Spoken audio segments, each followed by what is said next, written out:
On this episode of China Uncensored, what happens when a Chinese jet and a US spy plane stop being polite and start getting real?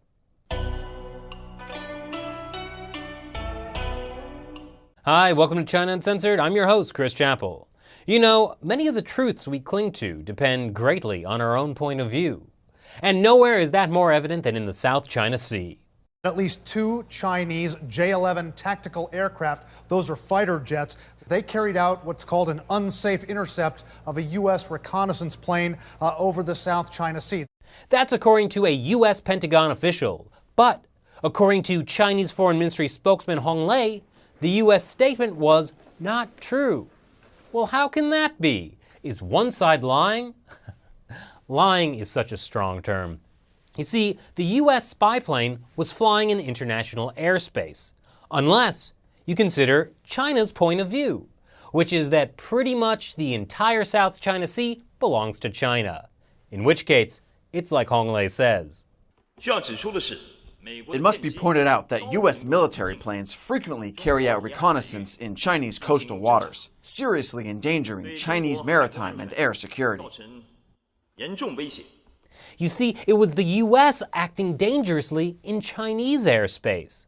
At one point, these two Chinese jets, according to this official, came within 50 feet of the American aircraft. Whoa, 50 feet?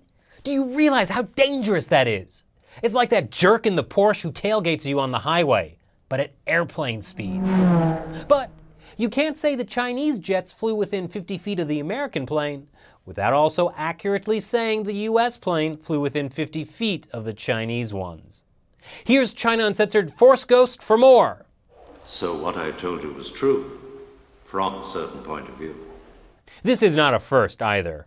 Pretty much the same thing happened back in September 2015, though that unsafe interception was 500 feet, which, while being dangerously unsafe, is still 10 times less unsafe than 50 feet. There was also that spy plane incident in 2001, which just shows how risky flying close can be.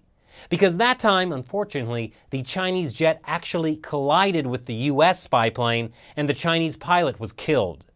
And the U.S. plane was forced to make an emergency landing in Hainan. Whose fault was that? Well, China forced the U.S. to apologize before they released the 24 American crew members. That took 11 days. Don't think that's how it should have gone? Well, I guess it's a matter of your point of view. And the point of view of my favorite Chinese state-run media, the Global Times, is that if the U.S. keeps sending in more planes, the odds of another collision will go up.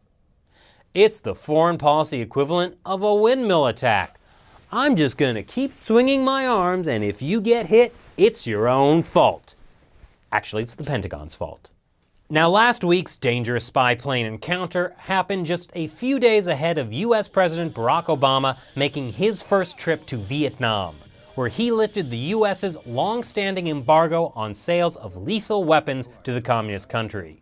The United States and Vietnam are united in our support for a regional order, including in the South China Sea.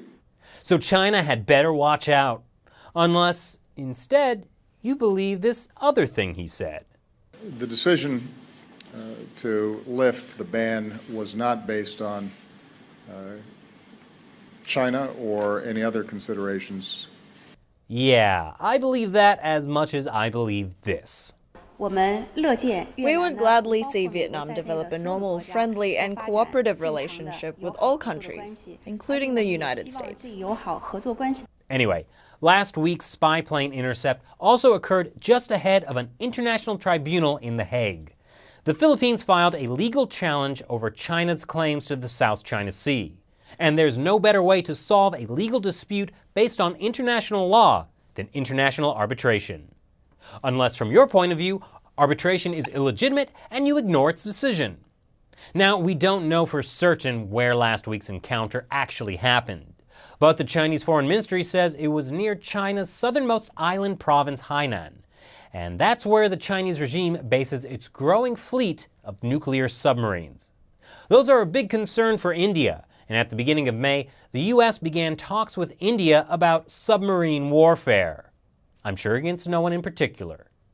Just like selling weapons to Vietnam is about no one in particular. So what's your point of view about last week's incident? Be sure to express it with full vigor in the comment section below. Once again, I'm Chris Chappell. Thanks for watching this episode of China Uncensored. First thing you do is you go to Washington, D.C. Why not go to North Korea, an ally of China? North Korea. I think they'll probably detain me if I go there. Well, you are a beauty queen. I mean, who wouldn't want to detain you? And so, what's your plan to undermine China? How are you planning to undermine China? What's your plan to undermine China?